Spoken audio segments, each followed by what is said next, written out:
Петр I в представлении не нуждается, а вот я пока нуждаюсь. Всем доброго времени суток, дорогие друзья, вы на канале Дарки, и здесь все тайное становится явным. Я давно планировала снять это видео, но процесс работы над ним затянулся. Пришлось перелопатить кучу информации, чтобы изъять из источников достоверные сведения и прямые цитаты современников Петра. Некоторые факты, которые вы услышите в моем видео, вы не услышите больше нигде. Вы не найдете их и в интернете, потому что мне на поиск краеугольного камня сомнений в ориентации Петра Великого пришлось потратить не одну ночь. Я предоставляю вам уникальную и интересную информацию, поиск и сбор которой по праву можно назвать задачей не из легких. Так что я прошу вас, если вам интересно и нравится такой формат, поставьте палец вверх и подпишитесь на мой канал. А мы тем временем приступаем к увлекательному рассказу о том, что же на самом деле происходило в сердце последнего царя всей Руси. Первый русский император, основатель Санкт-Петербурга и человек, прорубивший нам окно в Европу. Петр Алексеевич родился 9 июня 1672 года в Москве. Он был провозглашен царем еще в 10-летнем возрасте, а сам начал править уже в 1689 году. Он один из главных представителей династии Романовых. Среди современников Петр слыл человеком весьма противоречивым. Чурался роскоши и носил простую одежду. Обладал буйным нравом и грубоватыми манерами, но при этом писал проникновенные письма, обращаясь к адресату не иначе, как «Дитя сердца», «Друг сердечный», «Мой Алексаша». Кто же такой этот таинственный Алексаша? Кому удалось завоевать столь почетное расположение великого царя? А главное, как? «О светлость герцог Ижорский, контр-адмирал и военной коллегии президент, светлейший князь Александр Данилович Меньшиков». Историю князя Александра Даниловича Меньшикова отлично иллюстрирует русская поговорка «из грязи в князи». Родился будущий граф 6 ноября 1673 года в Москве. Он стал ближайшим сподвижником и фаворитом Петра I, стал адмиралом и президентом военной коллегии. Однако о происхождении Александра не сохранилось достоверных документальных свидетельств. В народе же и вовсе ходила легенда о том, что будущий князь когда-то продавал пирожки на улицах, где его заметил Лефорт, ближайший советник юного Петра.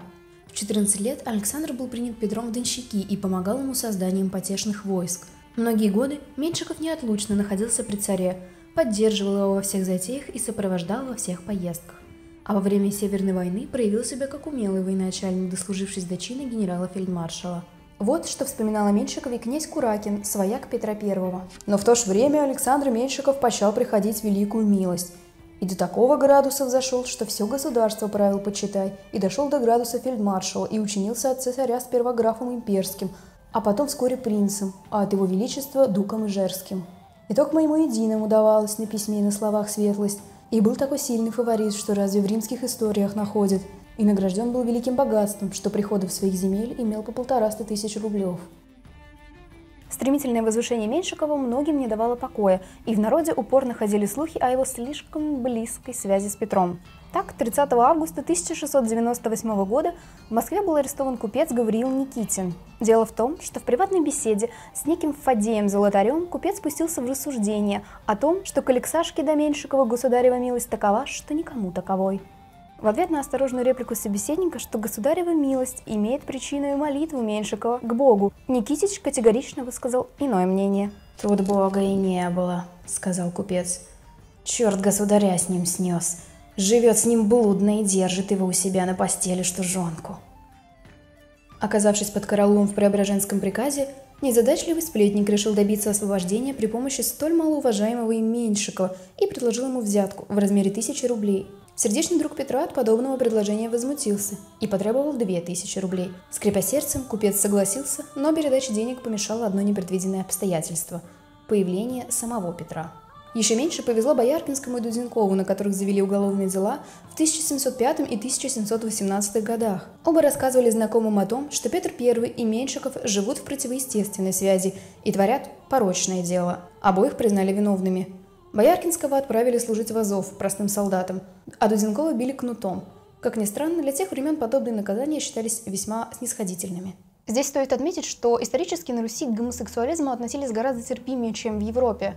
Впервые закон против гомосексуализма вел сам-таки Петр в 1706 году, но он касался только военнослужащих и был принят с целью поддержания порядка и дисциплины в армии. Сам же закон почти полностью копировал немецкий военный устав. Наряду с организацией армии по европейскому образцу Петр I боролся также и с казнократством. «Всякий, кто украдет из казны настолько, сколько стоит веревка, на той же веревке повешенный будет», — говорил император. Но на Меньшикова эти слова явно не распространялись. Александра Даниловича неоднократно ловили на казнократстве, однако никаких серьезных взысканий не последовало. И Петр предпочитал закрывать глаза на эту слабость любимца. Меньшиков очень любил роскошь. Современники писали, что он всегда одевался чрезвычайно богато. Расшитый золотом камзол с бриллиантовыми пуговицами и кафтаны, сшитые по последней моде. Сохранилась опись за 1726 год, где перечислены более 80 комплектов одежды с кафтанами и сюртуками, где все это было богато украшено. В отличие от остальных, Меньшиков, обращаясь к Петру в письмах, никогда не использовал обращение «Ваше Величество». Он всегда обращался к нему «Ваша милость» или «Господин капитан», но иногда называл его по-голландски «Мин Херц» – «Мое сердце». Истинный парадиз, а, Данилыч? Хорош, Минхерц. Парадиз, истинный парадиз. Петр скончался в 1725 году в возрасте 52 лет. После его смерти Меньшиков возвел на престол Екатерину I, став практически правителем страны, но продержался у власти недолго и в 1727 году был арестован и отправлен в ссылку. Меньшиков пережил Петра на 4 года и умер в 1729 году в возрасте 56 лет. Что ж, друзья, я не буду тыкать вас носом в необходимость верить или не верить в двусмысленность отношений Петра и Меньшикова. Однако все мною сказанное действительно является правдой. И любые слова, правдиво звучащие или нет, на самом деле были произнесены и задокументированы. Так что остается только делать собственные выводы, изучая и анализируя то, что нам оставила великая история. Подписывайтесь на мой канал, чтобы узнать больше, и подписывайтесь на мой инстаграм, чтобы узнавать это чаще. Спасибо за ваше внимание и ваш интерес к моим роликам. Надеюсь, меня ждет еще множество бессонных ночей в поисках уникальной и интересной информации, которую сможет узнать только мой зритель. Увидимся, ребята. Новое видео совсем скоро. Алексаш, ну-ка гони за нашими бабос. Пусть покажут.